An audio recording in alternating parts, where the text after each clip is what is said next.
우리 사법부가 뚫렸습니다. 사상 초유의 법원 전산망 해킹 사태가 발생했습니다. 엄청난 양의 우리 국민 개인정보가 오랜 기간 동안 빠져나간 것으로 알려져 더욱 충격을 주고 있습니다.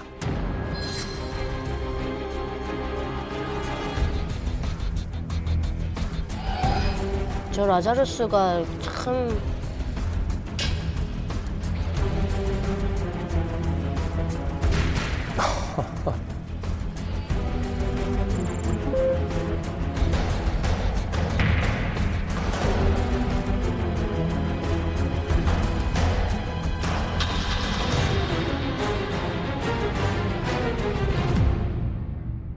법원이 북한의 악성 코드 라자도어를 처음 발견한 건 지난해 2월입니다.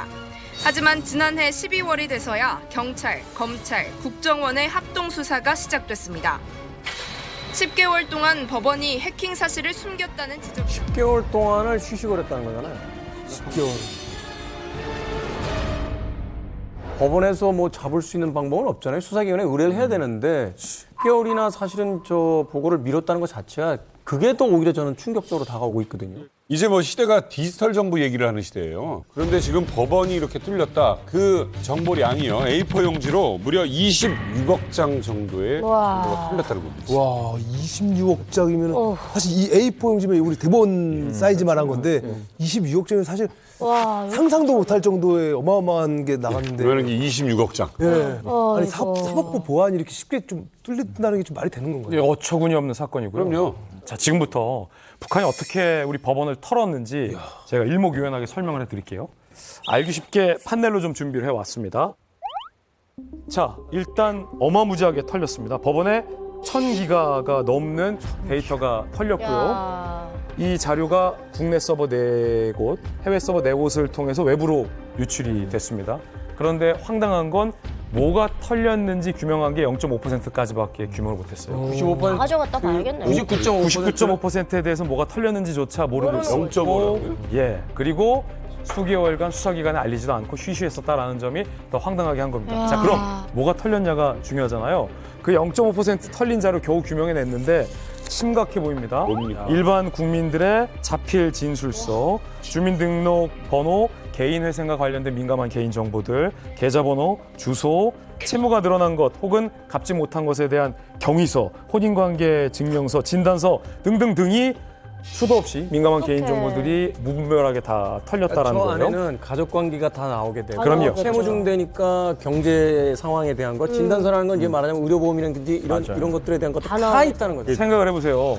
내가 잘 모르는 누군가가 나의 이 민감한 채무 정보와 혼인 정보와 뭐 이혼을 준비한다는 소송 정보와 건강 정보까지 다 샅샅이 보고 있다. 기분 나쁘잖아요. 근데 그걸 북한이 털어갔다고 생각해 보십시오. 그러니까 여기에 군인이 예를 들어서 어떤 정보에 뭐 했는데 이러이러한 문제로 있었다라든가 이걸 다 만약에 누군가 보게 되면 나중에 협박받을 수도 있는 거잖아요. 법원에서 이 같은 민감한 개인 정보를 일종의 암호화해서 보호하는 것은 개인의 민감한 개인 정보는 이제는 국민들의 민감한 자산이라는 거죠. 그래서 이걸 누군가가 악용할 수도 있고 아주 적은 상상으로는 대포 통장도 만들 수 있는 일인데 더 크게 상상해 보면 누군가가 공인 혹은 준공인 혹은 개인의 민감한 정보를 갖고 협박을 해올 때 협박할 수 있다. 일개의 개인은 그 앞에서 무기력할 수밖에 없는 거거든요. 너 이거 뿌린다라고 하면 그렇죠. 그렇죠. 그런데 여기서 또 하나 아주 황당한 천국이 벌어지는데 이 중요한 정보들을 보관하는 법원의 패스워드, 전상망의 일부 패스워드가 네. 뭐였냐?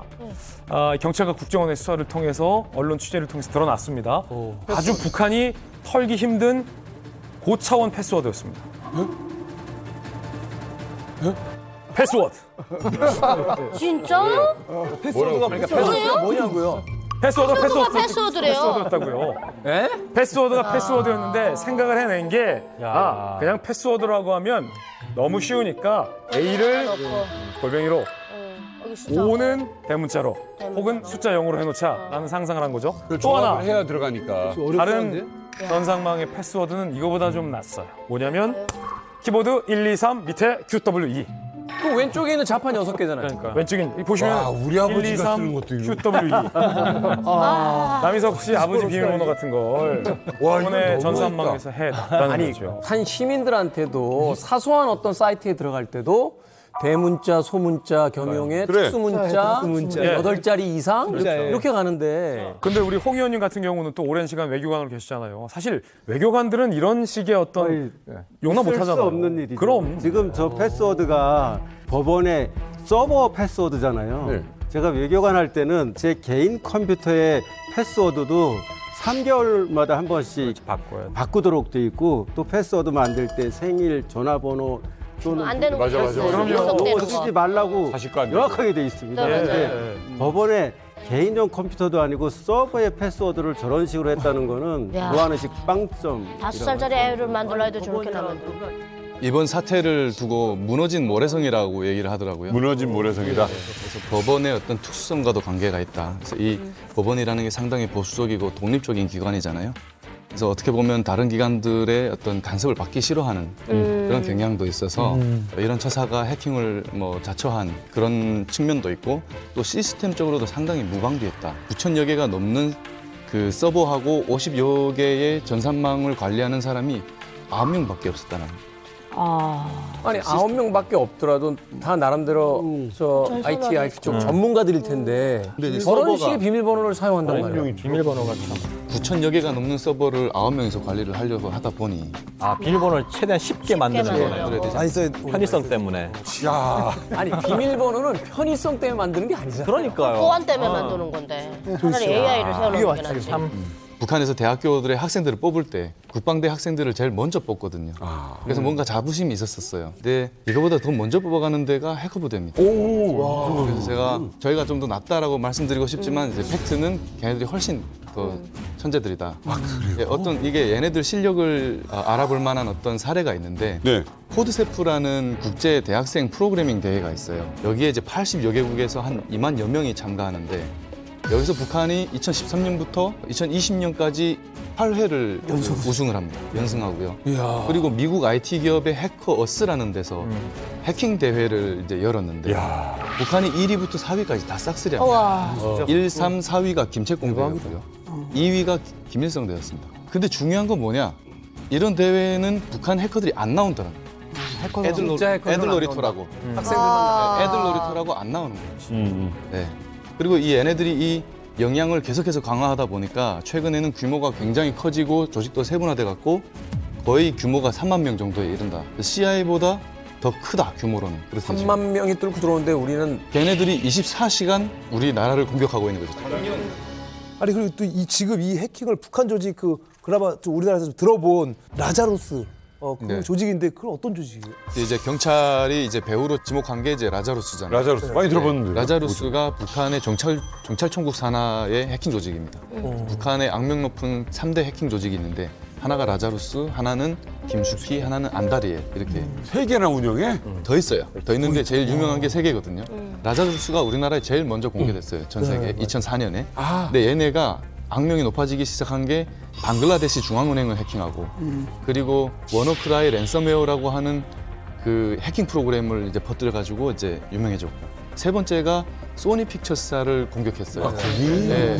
근데 여기 소니 픽처스의 마이클 린턴 전 회장이 이거 당하고 나서 어떤 얘기를 했냐면 얘네들이 집에 들어와서 털어간 게 아니라 집을 아예 태워버렸다라고 얘기를 했거든요. 네. 이게 그 자살 스크립트라는 악성 프로그램을 심어서 그렇게 된 건데 목적을 달성하게 되면 자신뿐만 아니라 내부 데이터를 다 공격 지워버리는. 대상까지 다 지워버립니다. 그래서 완전히 다 태워버렸고.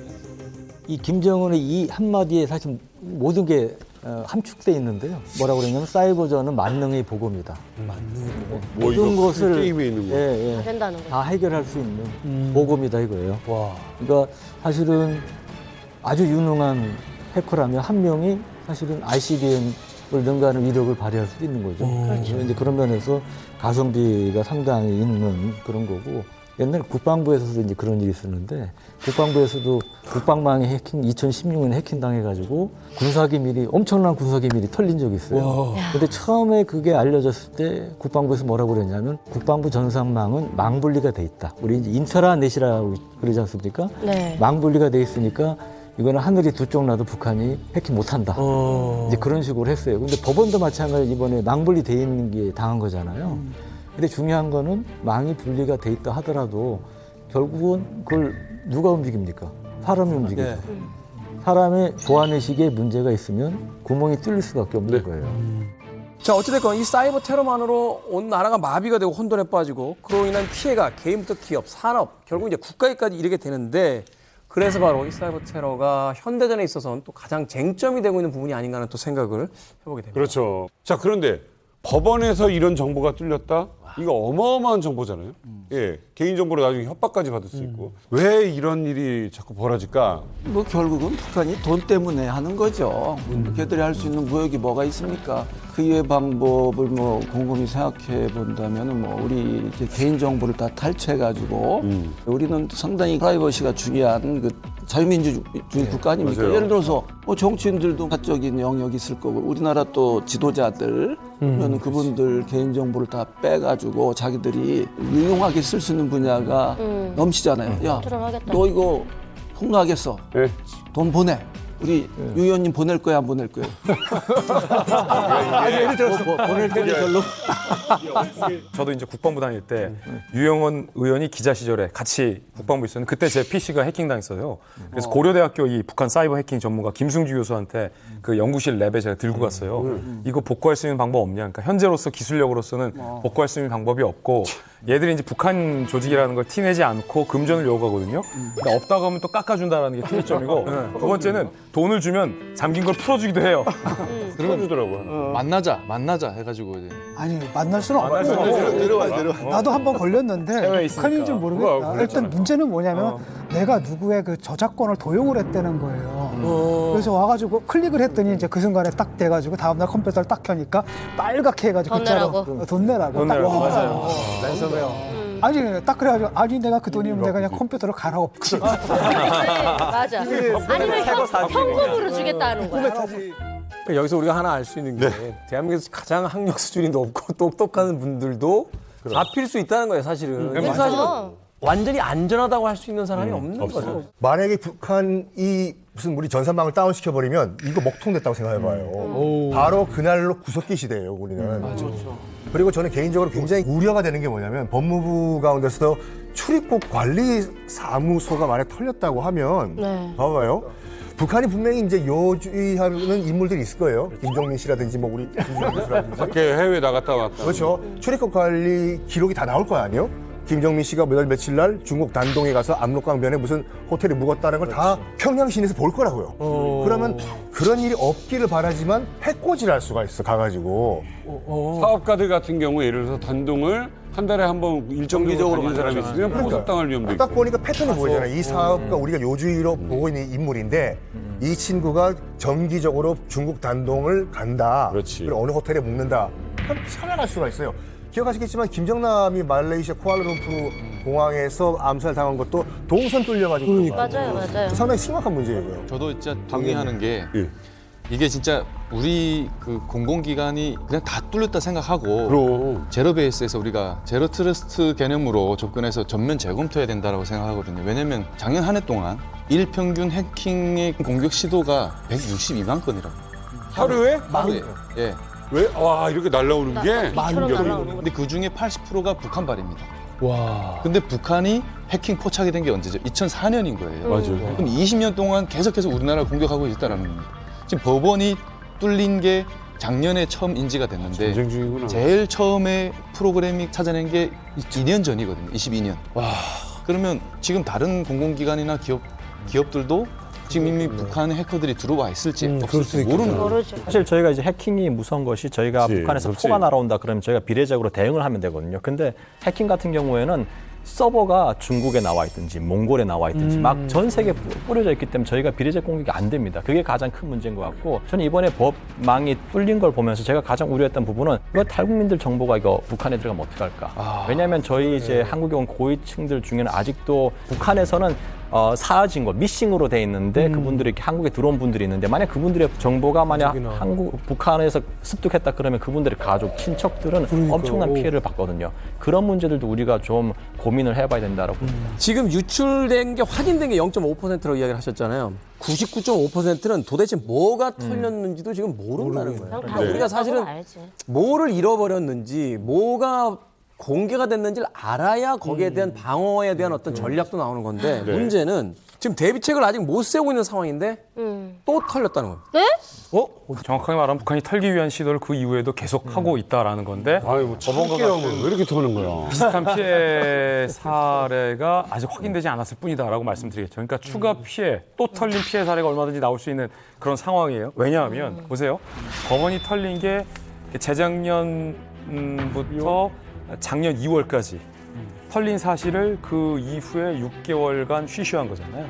법원이 최소 6개월간 입 닫고 이걸 언론에도 알리지 않고 수사기관에도 알리지 않은 탓에 그 6개월에서 10개월 되는 그 기간 동안 또 다른 정부 기관과 그다음에 우리 안보 관련된 기관에 대한 해킹 시도를 북한이 해왔던 게 드러난 거예요.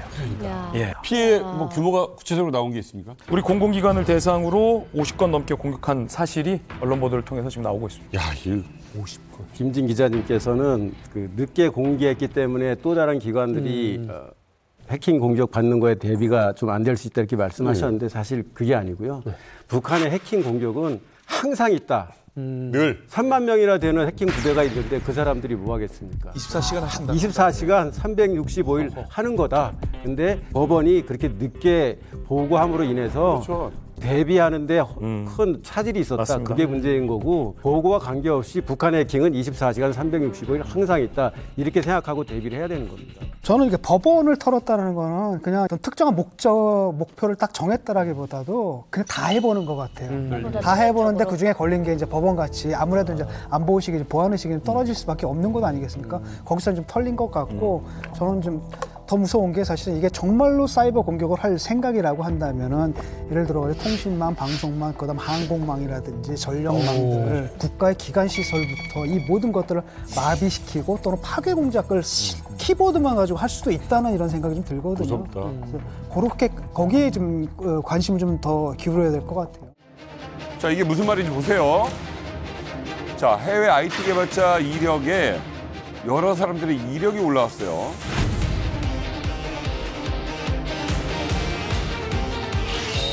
근데 이게 북한 사람이에요.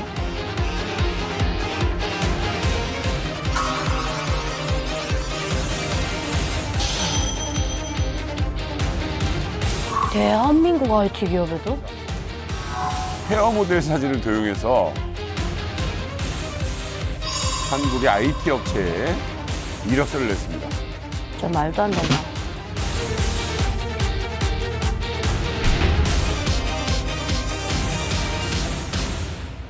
자, 2023 트렌드 노스코리아 첫 번째 키워드는 남조선 기업에 취업하라입니다. 이게 지금 황당한 얘기 같지만 실제로 있는 이야기입니다. 도대체 왜 이럴까? 어떤 내용이에요? 이게 뭐 작년이죠. 2022년 7월부터 공론화가 됐던 얘기예요. 그 보이스 오브 아메리카 미국의 소리 방송국 CNN이 대대적으로 보도를 했는데 전 세계 특히 미국 실리콘밸리 등등등의 북한 해커가 신분을 위장하고 정식으로 취직을 해서 돈을 벌고 있다라는 사실이 폭로가 됐습니다. 평균적으로 한 연봉은 우리 돈 4억 원 정도 되고 한 90%는 다 이제 북한으로 송금하고 나머지는 뭐 자기 체류 비용으로 썼다고 하는데 그 정도도 엄청난 거죠 지금. 실리콘밸리 샌프란시스코에 있던 한 업체에게는 미국 정보 당국이 직접 통보를 했어요. 지금 당신이 고용하고 있는 그 IT 전문가 북한 공작원이나 그랬더니 그 사장이 깜짝 놀란 거예요. 아니 그럴 리가 없다. 이 사람은 분명 중국인이라고 했다. 아니라고. 그러니까 북한 지금 공작원이기 때문에 쫓아내야 된다. 그래서 해고를 했는데 그때 사장이 했던 말이 굉장히 유명했어요.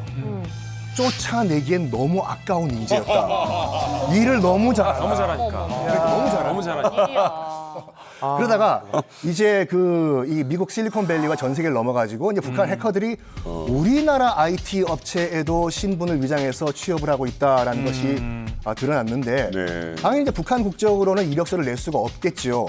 그래서 이제 일본인 또는 중국인으로 위장해가지고 지금 그 이력서를 제출하고 있는데 사진도 헤어 모델, 잘생긴 모델들의 사진을 인용해가지고 이력서에 붙인다고 하는데 제 사진도 도용될 뻔했어요. 헤어 모델 사진을 도용했다 그랬잖아요. 이게 아무리 재택근무를 하더라도 이 중간중간 업무 때문에 화상통화를 할 것이고 하다못해 그 전에 면접도 화상통화로 했을 텐데 그게 왜 적발이 안 됐을까요? 보통 이제 면접 볼 때 화상 면접을 진행하지 않습니까? 네. 그런데 이제 화상을 딱 켜게 되면 신분을 속였다는 게 금방 들통나잖아요. 네. 그래서 대개 이제 영화 보면 나오잖아.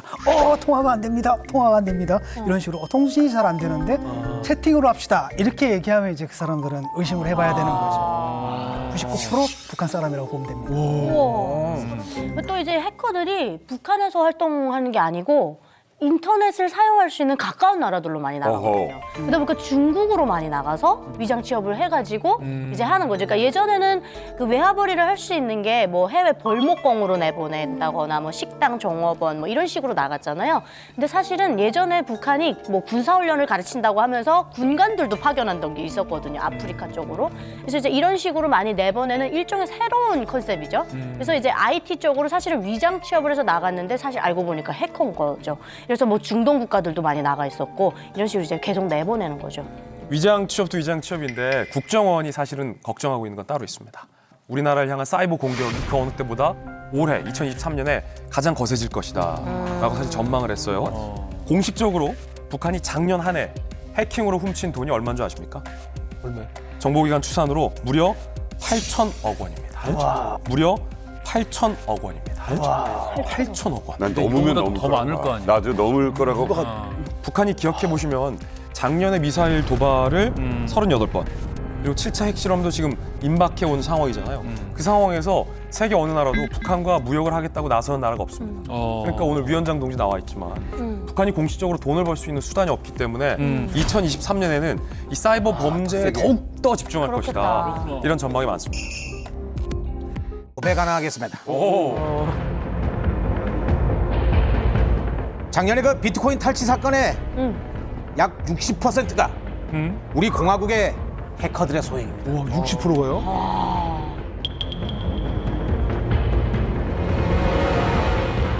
북한은 해킹을 끝없이 하고 있다라는 이야기가 지금 나왔습니다. 그런데 오늘 이 자리에 해킹에 관련돼서 초강력 휴민트 한 분을 모셨습니다. 사실 지금 현재로도 털리신 분입니다. 태영호 의원님 모셨습니다. 태영호 의원실입니다.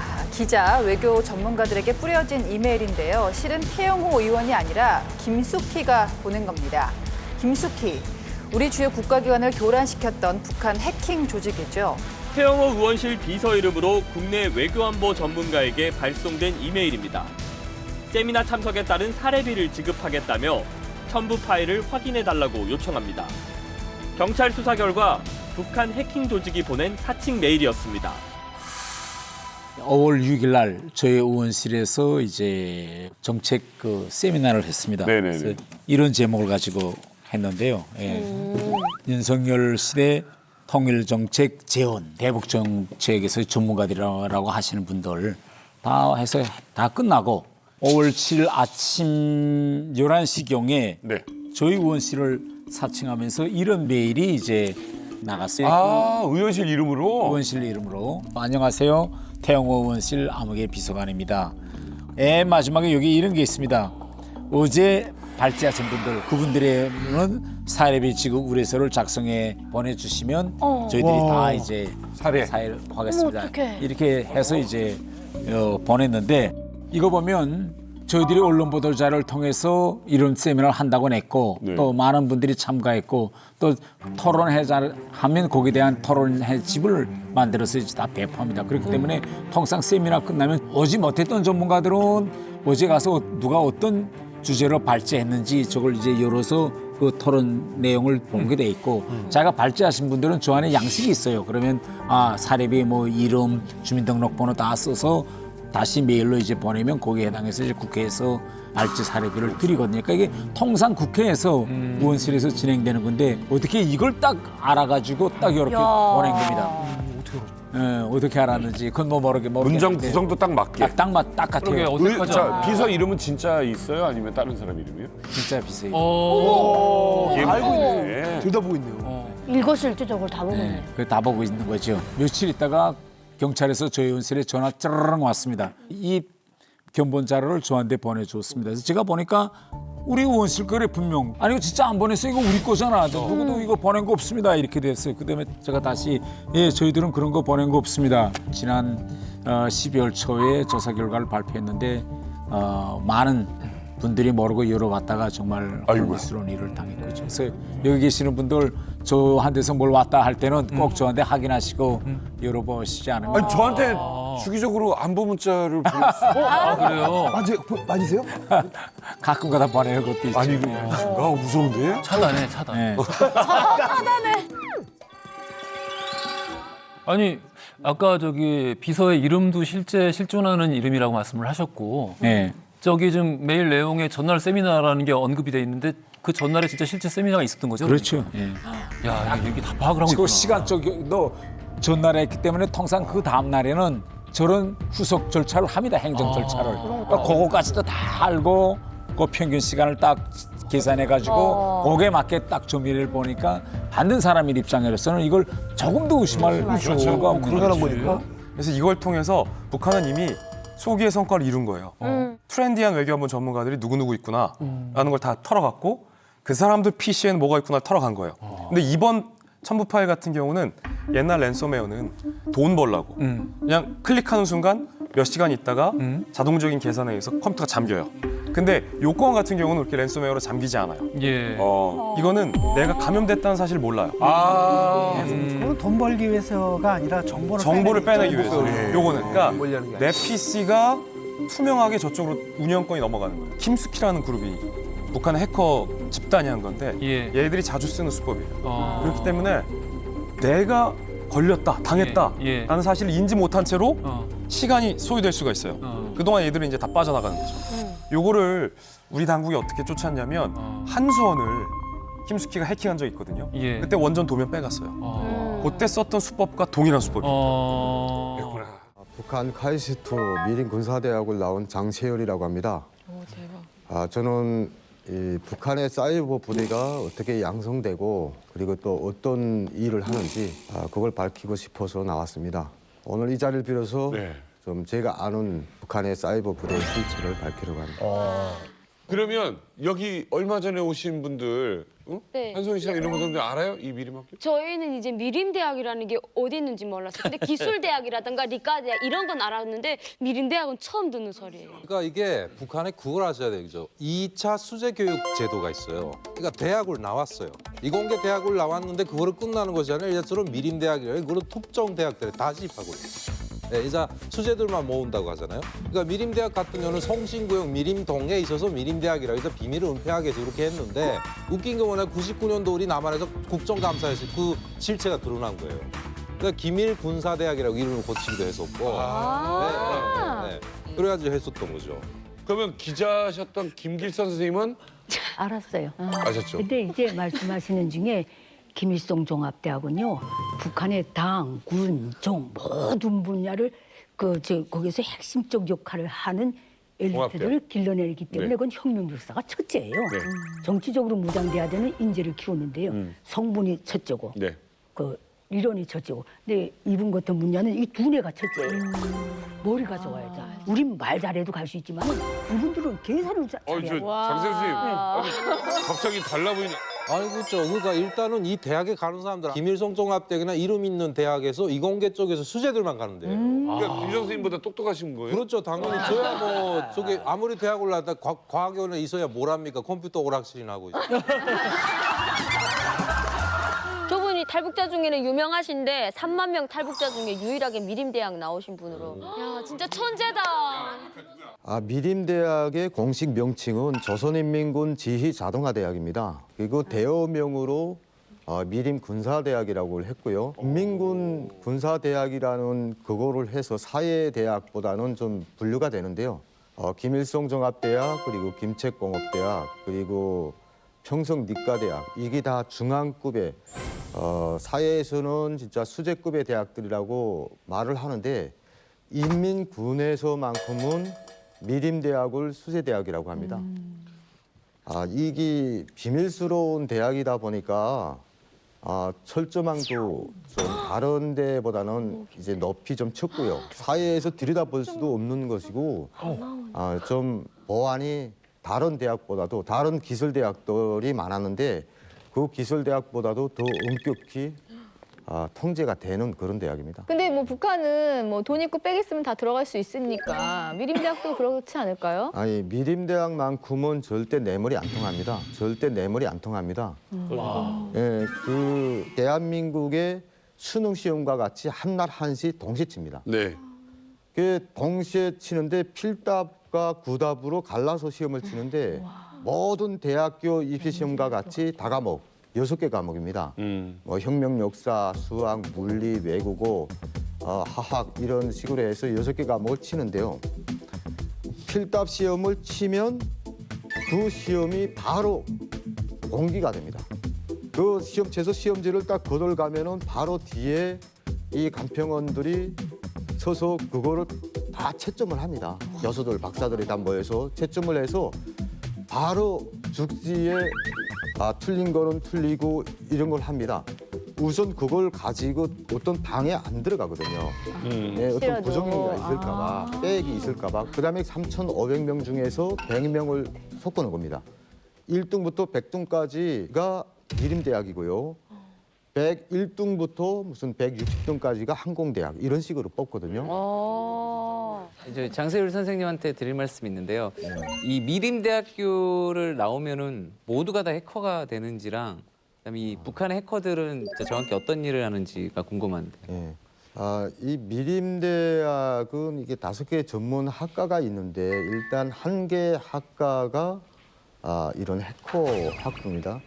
그 학부에서는 그 8개 조가 존재를 했는데 2개 조가 전문 적국의 그런 전산 프로그램 내지는 응용 프로그램, 네. 그리고 각종 코드 분석 이런 거를 해서 해킹 부대로 양성이 되는 거죠. 실제 참 그때 이 한국에서 쓰는 작전 전술 프로그램이 돼 있는 장착이 돼 있는 컴퓨터를 썼어요. 그러니까 인터넷은 연결이 안 됐다고 해도 데이터화가 다 돼 있는 거죠. 그러니까 우리는 그걸 가지고 시뮬레이션을 하는 거죠. 한국군의 배치가 정말 상세하게 다 돼 있습니다. 그 작전 지도안을 누가 뽑아왔는지는 모르겠지만 아마 이 한국 내에 침투한 어떤 이제 북한의 공작원들이지 않을까. 대여명, 부대명 그리고 그게 이 어떤 하역을 가지고 있고 몇 문이 배치돼 있고 이런 게 다 돼 있거든요. 그래서 그 배치도를 우리가 가지고 주타격 방향, 보조타격 방향 그리고 각종 이제 우리 전술안을 짜거든요. 그 해커를 공부하는 사람들은 이 전산망, 이 시뮬레이션, 이 전산망을 그대로 들여다가 그 전산망에 관한 공격 그리고 전산망을 뚫는 이런 시뮬레이션을 해보는 거죠.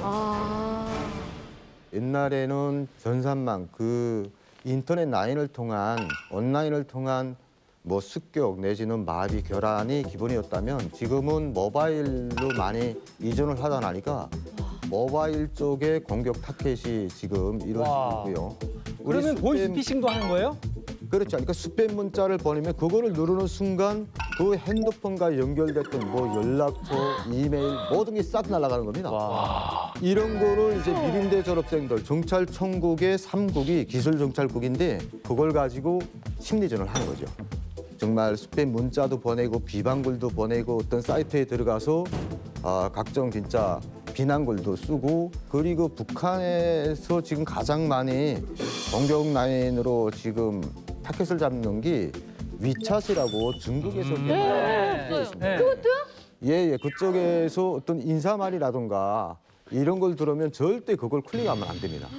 예, 그러면 바로 자기 컴퓨터와 연결됐던 모든 친구들, 자기 뭐 이 동료들 핸드폰 번호 내지는 이메일 주소가 날아가는 거죠. 북한이 왜 그렇게 화끈 부대에 그 목숨을 거는 겁니까?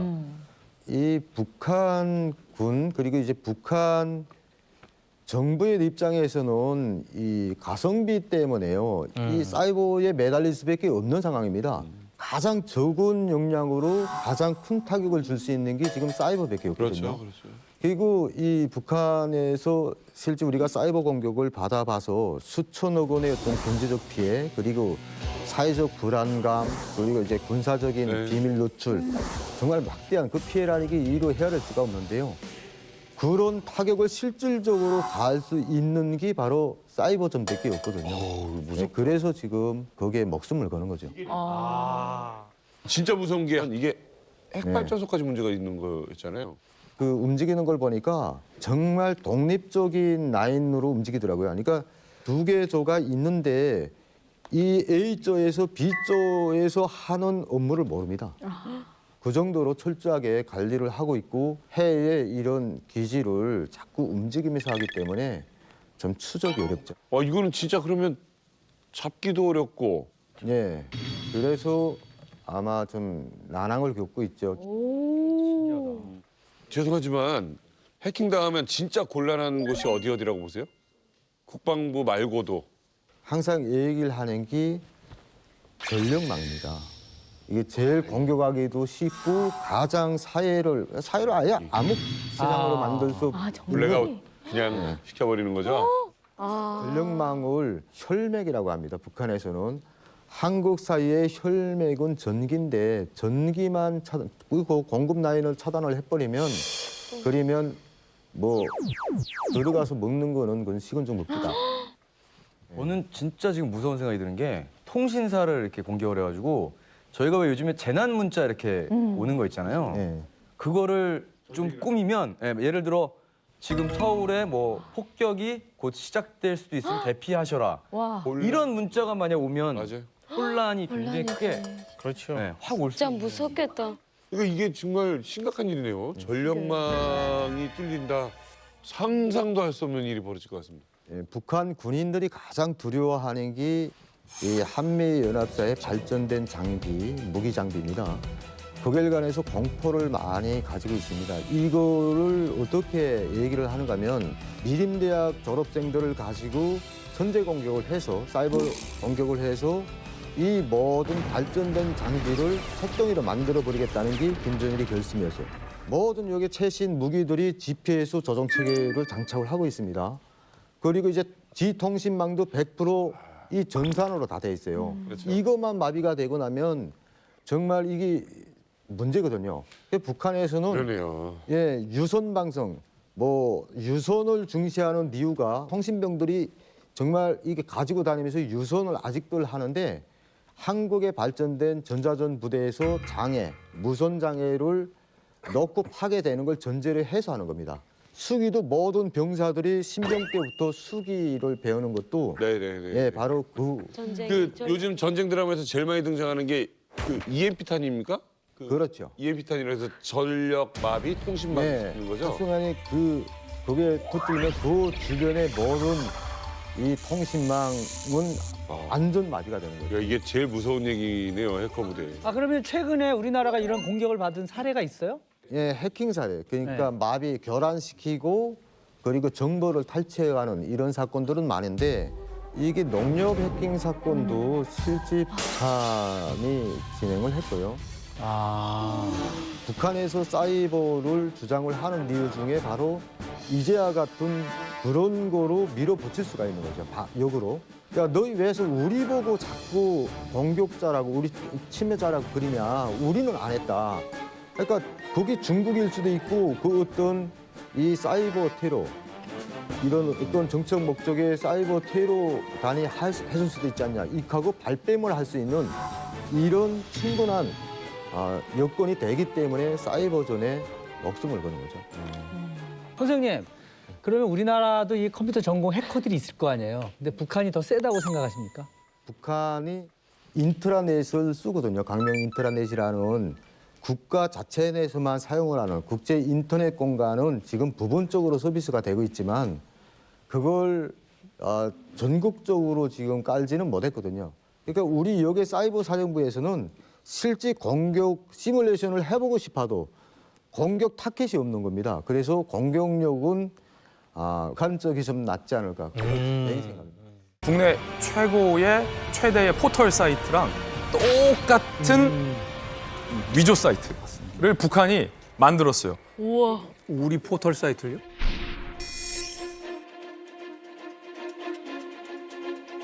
뭐야, 똑같잖아요. 두 장의 사진인데 이 중에 하나는 북한이 가짜로 만든 사이트인데요. 또 하나는 실제 포털 사이트입니다. 그런데 두 사진 중에 딱 한 가지만 차이점이 있는데. 차이점 있어요? 자, 어떤 건지 맞춰보시죠. 잠깐만 기다려봐. 차이점 있다고요, 이게? 맞춰보세요. 두께. 틀린 그림 찾기입니다. 그 글씨가 다른 건 아닐 거 아니에요? 아, 뭐 모르죠. 여기다가 북한 돼지라고 쳤는데 한쪽이 안 돼.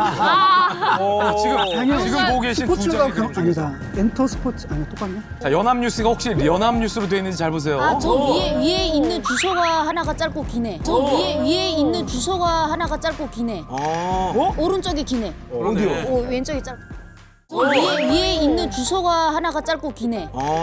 오른쪽이 기네. 어디요? 왼쪽이 짧고. 정답입니다. 정답. 위에 까만 줄. 저 좀 사이트 꼭대기 보면 주소가 까만 줄 제일 꼭대기. 까만 줄.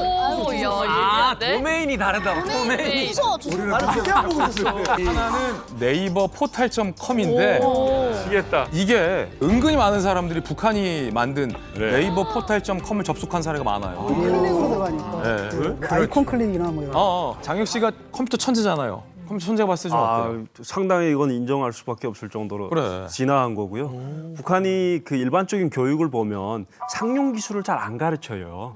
그러다 보니까 이렇게 그 제일 못하는 것 중에서 하나가 이렇게 서비스라든가 이런 디자인 이런 거 엄청 부리거든요. 그런데 이거는 이제 글로벌 수준으로 올라갔고 저도 최근에 그런 통신사용 약간 뭐 이런 링크를 받아서 클릭을 했었는데 입력하고 나도 했는데. 네, 아이디도 하고 그런 거 나오더라고요. 근데 이게 탈북에서 3년 차까지는 괜찮대요. 뭘 모르기 때문에 겁이 많거든요. 근데 딱 3년 지나면 자신감 붙거든요. 맞아. 앱을 까세요 하면 깔고 이거 나도 이제 할 줄 알아. 그러면서 털린다고 하더라고요. 그래서 저도 이제는 슬슬 위험 구간에 들어서는 것 같아요. 얼마나 신통하게 들어오냐면 저도 이메일 북한에 해킹 당했거든요. 근데 한국에서 진짜 딱 3년 차야. 2017년에 이만갑 딱 나오고 얼마 안 됐을 때인데 메일이 왔어요. 제가 통일부 강사인데 통일부 가로 안에 북한 인권 이렇게 쓴 거예요. 그러니까 이걸 다 너무 놀랍게 내가 클릭을 할 수밖에 없어서 클릭을 했는데 일본어도 아니고 중국어도 아니고 한국어도 아닌 이상한 게 이렇게 뜨더라고요. 그래서 그때까지는 잘 그거 해킹인지 모르고 있는데 해킹이야? 더 놀란 게 바로 국정원에서 연락이 왔어요. 난 그게 더 이상할 거야. 아니 그거 국정원이 깐척 같더라니까. 근데 놀라가지고 아니 그럼 미리 얘기를 해주지 왜 다 내게 그러니까 넘어갔는데. 예, 이거 수사 사이버 수사대래요. 그래가지고 다 바꾸라고 해서 제가 그때 핸드폰 번호 다 바꾸고 근데 더 중요한 거는 그거 클릭하는 순간에 그 메일 안에 들어가 있던 정보들이 100% 다 갔대요. 제가 오늘 아침에도 하나 그 메일을 받았는데 지금 이 순간도? 저는 메일을 볼 때 통일부나 국가안보실 올 때 싹 봅니다. 코드를 갖다 대보면 유니코리아 알파 코리아 .kr이 나와야 되는데 네트가 나오는 거예요. 거기 네트가 치든가 컴이 치든가 뭔가 나오면 이거는 북한이죠. 피싱 메일이다. 아니면 다 해킹이거든요. 근데 그거를 사람들 볼 때 커서를 갖다 대봐요.